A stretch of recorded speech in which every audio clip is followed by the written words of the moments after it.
Hello guys, welcome to my channel more education junction. चलिए guys, आज हम संस्कृत का जो टॉपिक है एग्ज़ाम में आता है वर्ग 3 संविदा शिक्षक में, तो हम उसको स्टार्ट करेंगे। तो समास से स्टार्ट करते हैं क्योंकि समास के पद आते हैं क्वेश्चन में, कि जैसे आपको गद्यांश दे दिया और उसमें पूछा कि ये कौन सा समास है। ठीक है, तो हम स्टार्ट करते हैं।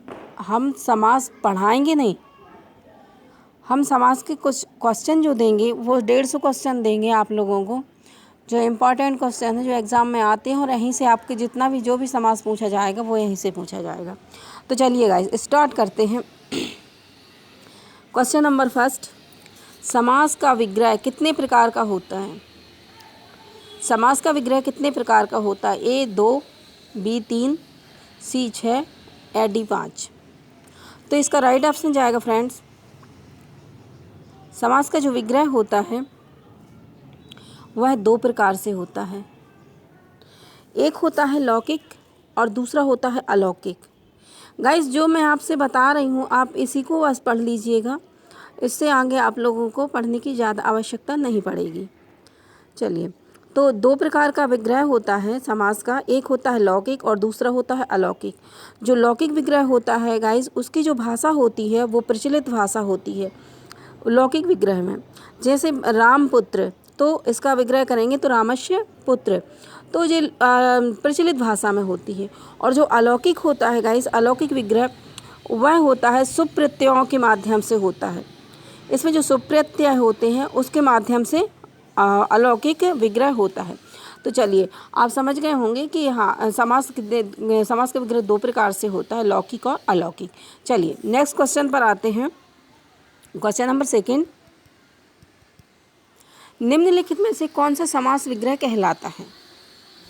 कौन सा समास विग्रह कहलाता है? तो समास विग्रह हमने आप लोगों को ऊपर बता दिया है कि 2 प्रकार का होता है। तो इसमें जैसे लौकिक, आर्थिक, पारलौकिक और परमार्थिक। तो इसमें जो होता है हमने बताया आपको कि समास विग्रह कहलाता है, तो क्या कहलाता है? लौकिक। चलिए नेक्स्ट क्वेश्चन पर आते हैं।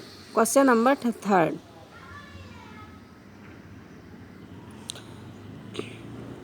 पितरऊ का विग्रह है। ये क्वेश्चन वेरी वेरी इंपॉर्टेंट है, ये क्वेश्चन आता ही है एग्ज़ाम में, हर एग्ज़ाम में पूछा ही जाता है। पितरऊ का विग्रह क्या है? माता च पिता च, पिता च माता च, माता पिता च, पिता माता च। तो कौन सा आएगा फ्रेंड्स? ये होगा माता च पिता च। हाँ, और एक ए विग्रह यह कौन सा समास है? आप लोगों को कमेंट्स बॉक्स में बताना है कि पितरऊ जो है यह कौन सा समास है। ओके गाइस, चलिए नेक्स्ट पर आते हैं। क्वेश्चन नंबर 4, निम्नलिखित में से कौन सा समास का नाम नहीं है? कौन सा समास का नाम नहीं है? आप लोगों को पता है कि जो समास है, जैसे पहले आपको जो पता है आप उसका आंसर कीजिए। कि देखिए, तत्पुरुष समास है, कर्मधारय समास है, द्वंद्व समास है, लेकिन समास कौन सा नहीं है? समास का नाम वह नहीं है क्रियाधार। ओके गाइस, तो ऐसे क्वेश्चन में कि कौन सा नहीं है, मैं आप लोगों को पहले जो पता है उसको आप टिक कर लीजिए कि ये है, और कौन सा नहीं है वो अपने आप आपको पता चल जाएगा। चलिए नेक्स्ट क्वेश्चन पर आते हैं। क्वेश्चन नंबर 5, पद संबंधी विधि किससे होती है? पद संबंधी विधि किससे होती है? चलिए गाइस बताइए, पद संबंधित क्रिया से होती है या प्रातिपदिक से होती है, संधि से होती है या समर्थ से होती है? किससे होती है गाइस? तो यह होती है समर्थ से। जो पद संबंधी विधि होती है वो समर्थ से होती है, और समर्थ का मतलब होता है कि जिस समास में दोनों पद जिस समास में नहीं, समास में दोनों पद समर्थ होने चाहिए, अर्थात एक दूसरे से संबंधित होने चाहिए, वही कहलाता है समर्थ पद विधि। जैसे राज्ञा पुरुषा मतलब राजा का पुरुष, भार्या राज्ञा मतलब राजा की पत्नी, तो एक दूसरे से संबंधित हैं, इसलिए इसको क्या बोला जाता है, पद संबंधी विधि। किसको बोला जाता है, समर्थ से। चलिए नेक्स्ट क्वेश्चन पर आते हैं, क्वेश्चन नंबर 6। क्वेश्चन नंबर 6 आते हैं। चलिए, सुबंत का किसके साथ समास होता है? जो सुबंत है गाइस, उसका किसके साथ समास होता है? बताइए किसके साथ समास होता है सुबंत का?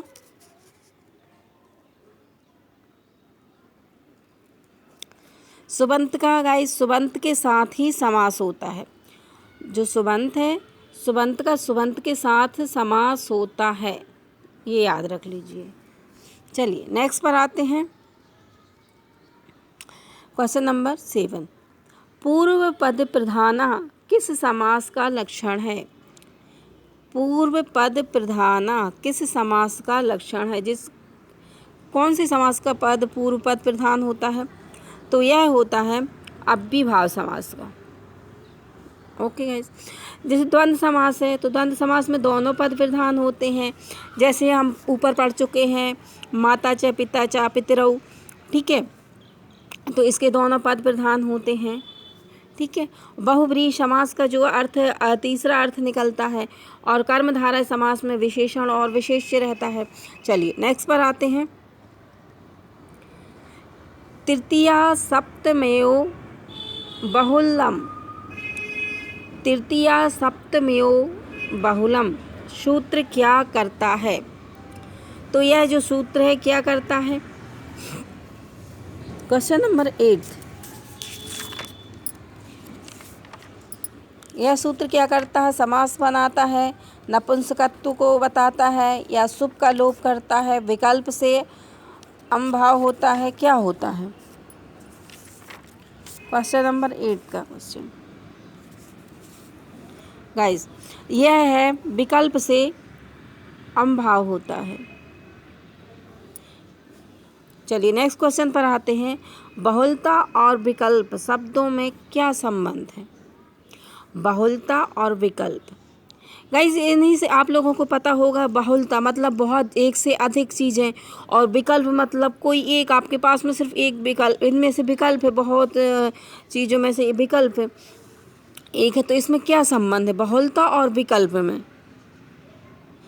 तो बहुलता का मतलब बहुत सी चीज़ें, और विकल्प मतलब बहुत सी चीज़ों में से आपको विकल्प है कि आप कोई भी चुन सकते हो। तो इसमें ये है, दोनों हैं फ्रेंड्स, ये समानार्थी शब्द कहलाते हैं, बहुलता और विकल्प।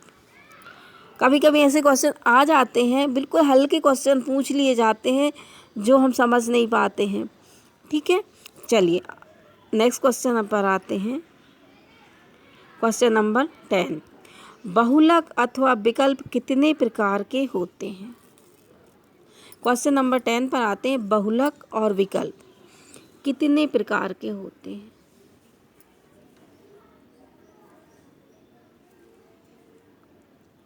फ्रेंड्स, ये 4 प्रकार के होते हैं। बहुलक और विकल्प जो होते हैं वह 4 प्रकार के होते हैं। बहुलक और विकल्प कितने प्रकार के होते हैं? 4। चलिए नेक्स्ट क्वेश्चन पर आते हैं, क्वेश्चन नंबर 11। अव्ययीभावे चाकाले सूत्र क्या करता है? अव्ययीभावे चाकाले सूत्र क्या करता है? यह फ्रेंड्स अव्ययीभाव समास करता है, काल करता है, अकाल करता है, सह के स्थान पर सा। क्या करता है यह? इसका राइट ऑप्शन जाएगा डी, ये सह के स्थान पर सा करता है। सह के स्थान पर क्या करता है? सा। Option number D. चलिए नेक्स्ट क्वेश्चन पर आते हैं, क्वेश्चन नंबर 12। संस्कृत में समास कितने प्रकार के होते हैं? इम्पॉर्टेंट क्वेश्चन है फ्रेंड्स। संस्कृत में समास कितने प्रकार के होते हैं? चलिए बताइए कितने प्रकार के होते हैं।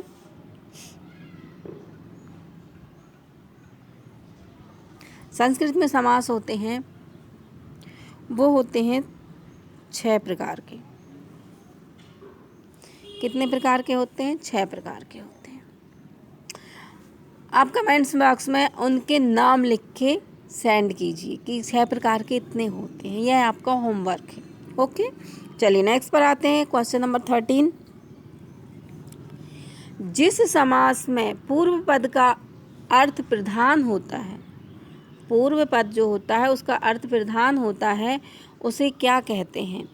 तत्पुरुष, द्विगु, द्वंद्व, अव्ययभाव। देखिए फ्रेंड्स, तत्पुरुष समास होता है, इसका उत्तर पद प्रधान होता है। जो द्विगु समास होता है उसका पूर्व पद जो होता है वह संख्यावाचक होता है। और जो द्वंद्व समास होता है इसके दोनों पद प्रधान होते हैं। और ये अव्ययभाव समास जो होता है इसका पूर्व पद प्रधान होता है। ओके, चलें नेक्स्ट पर। चलिए, नपुंसकत्व विधि करने वाला सूत्र कौन सा है? बताइए। नपुंसकत्व जो विधि है वह करने वाला सूत्र कौन सा है? अर्ध नपुंसकम, अव्ययभावश्च, उपसर्जन पूर्वम, नदीभिश्च। कौन सा है ये? यह है आपका अव्ययभावश्च। अव्ययभावश्च जो है वह नपुंसकत्व विधि करने वाला सूत्र है। गाइस, अव्ययभाव समास के बारे में आपको थोड़ा सा बता देते हैं कि जो इसका जो पूर्व पद अव्यय होता है, अव्यय का मतलब होता है कि जिसका व्यय ना किया जा सके, जो हर लिंग, जाति और वचन, कारक किसी भी परिस्थितियों में उसको बदला ना जा सके, वह वैसा ही रहे जैसा है, उसका बदलाव ना किया जा सके, उसका व्यय ना किया जा सके, उसको बोलते हैं अव्ययभाव समास। चलिए नेक्स्ट पर आते हैं। अधिगोपम कौन सा समास है? देखिए, हमने अभी ऊपर पढ़ा है अव्ययभावस्य, हमने आपको डेफिनेशन भी बताई। तो अधिगोपम कौन सा समास है? अधिगोपम फ्रेंड्स, अधिगोपम में जो अधि दिया गया है ना, अधि, यह है अव्यय। इस अव्यय, इसका पूर्व पद कैसा होगा? अव्यय। आप लोग देखना, जब भी आप लोगों को समास पूछा जाए कि यह अव्यय है, तो अव्ययभाव समास में जो पहला पद होता है इसका अव्यय होता है। जो किसी समय, परिस्थिति, काल, वचन, लिंग के आधार पर बदला ना जा सके, जिसका व्यय ना हो, वह कहलाता है अव्ययभाव। तो इसका अधिगोपम, तो यह क्या कहलाएगा? अव्ययभाव समास कहलाता है, क्योंकि अधि क्या है? अव्यय है। चलते हैं नेक्स्ट पर आते हैं। और गाइस, अधि उपसर्ग भी है, अव्यय के साथ साथ क्या है? या अधि उपसर्ग भी है। और उपसर्ग कहाँ लगते हैं? आगे लगते हैं। चलिए नेक्स्ट पर आते हैं। Question number 16। कम से कम 2 पदों का होना किस में आवश्यक है? बताइए। संधि में, अलंकार में, तत्पुरुष में या समास में कम से कम 2 पदों का होना आवश्यक है, तो वह है समास में। समास में क्या है? समासनम पदम। इसकी जो डेफिनेशन है वो समासनम समासा, मतलब पदों का संक्षिप्त होना या समास कहलाता है। या समासनम समासा मतलब समान आसन पर आकर बैठ जाना, वह कहलाते हैं समास। चलिए नेक्स्ट पर आते हैं। समास किए गए पदों को कहते हैं। गाइस देखिए, ये क्वेश्चन आ गए हैं कई बार। समास किए गए पदों, जिन पदों का हमने समास कर लिया है, तो उनको क्या कहा जाता है? क्या कहा जाता है? सामासिक पद कहा जाता है, पृथक पद कहा जाता है, विग्रह कहा जाता है, या इनमें से कोई नहीं? क्या कहा जाता है इसको?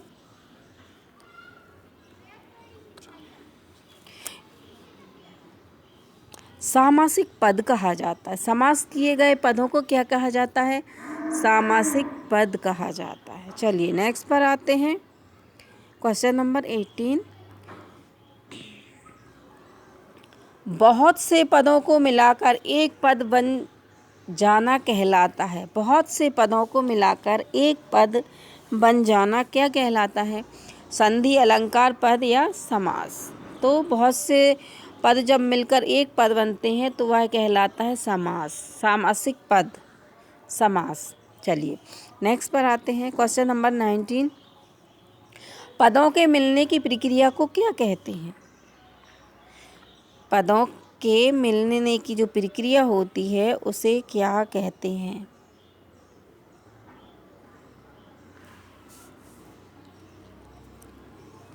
समासन। समासन का मतलब होता है, अभी हमने बताया था समासन, समान आसन, पास बैठालना। तो दो पद जब मिलते हैं तो एक दूसरे के पास बैठते हैं, तो उसी को बोलते हैं समासन। चलिए नेक्स्ट पर आते हैं। क्वेश्चन नंबर 20, नदीभीष्ट सूत्र क्या करता है? नदीभीष्ट, गाइस समास में सूत्र होते हैं।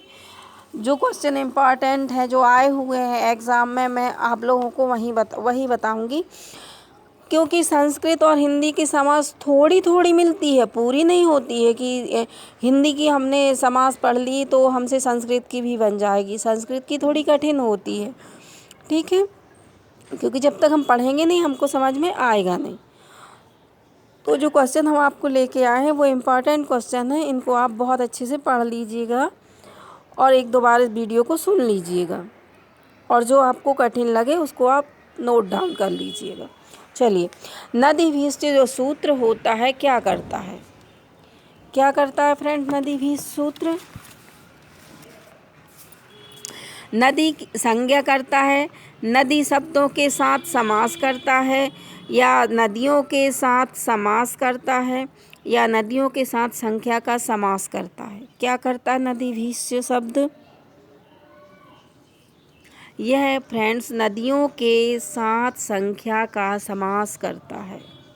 नदीभीष्ट सूत्र क्या करता है? यह करता है नदियों के साथ संख्या का समास। चलिए नेक्स्ट क्वेश्चन पर आते हैं। क्वेश्चन नंबर 21, समाहारे चाय मिश्यते।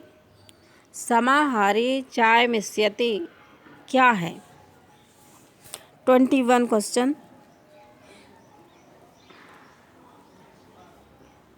क्या है? यह सूत्र है, वृत्ति है, वार्तिक है या व्याख्या? तो गाइज यह वार्तिक है। चलिए नेक्स्ट क्वेश्चन पर आते हैं। Question number 22, Vishalaksh dash dash विग्रह वाक्यम दर्शय।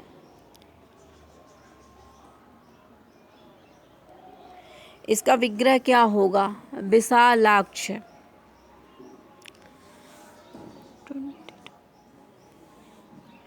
इसका विग्रह ऑप्शन नंबर डी पर जाएगा, विशाले अक्षिणी अस्य शः। विशाले अक्षिणी यस्य शः। चलिए नेक्स्ट पर आते हैं। क्वेश्चन नंबर 23,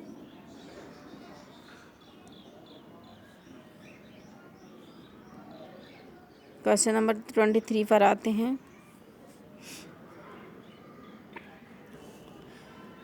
समासस्य परिभाषा अस्ति। समासस्य परिभाषा अस्ति। समास की क्या परिभाषा है बताइए?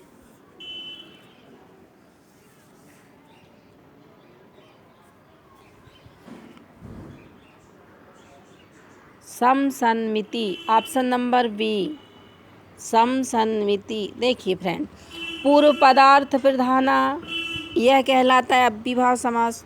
उत्तर पद प्रधाना यह कहलाता है आपका तत्पुरुष, तत्पुरुष समास, ठीक है।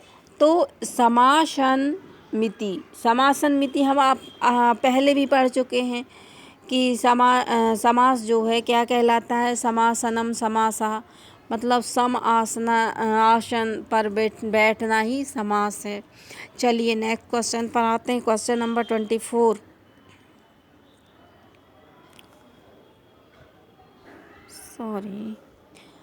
लघु सिद्धांतानुसार समासा कतिधा।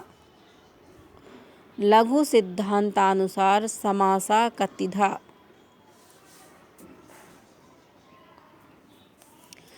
लघु सिद्धांत के अनुसार समास कितने प्रकार की होती है? तो यह होती है पंचधा। पंचधा ऑप्शन नंबर जाएगा ए, पंचधा। चलिए नेक्स्ट पर आते हैं। Question number 25।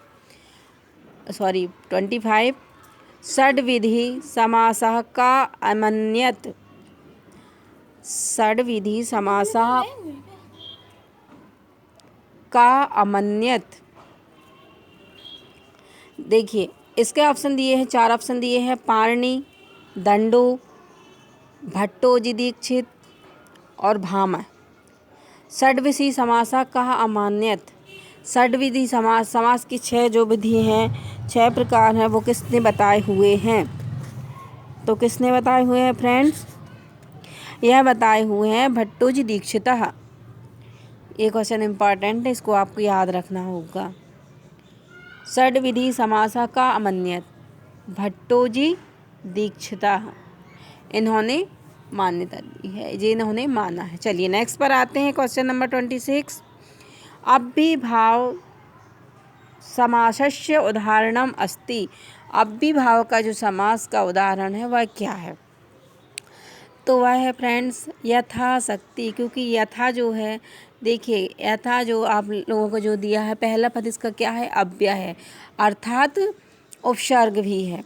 ठीक है, तो यह क्या कहलाएगा? अव्ययीभाव समास। चलिए नेक्स्ट पर आते हैं। देखिए पीताम्बरा है, पीला है अंबर जिनका, अर्थात विष्णु भगवान।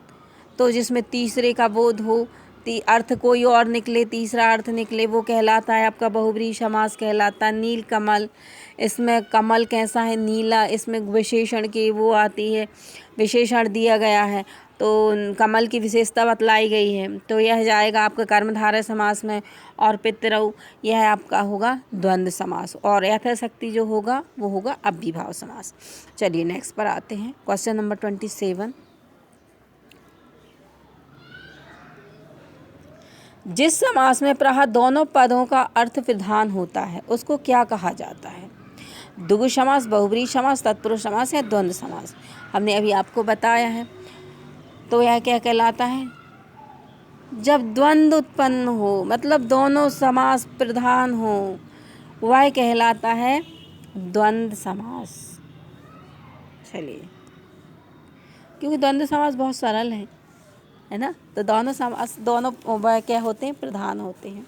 चलिए क्वेश्चन नंबर 28 पर आते हैं। हंसी चा हंसश्च का समस्त पद है।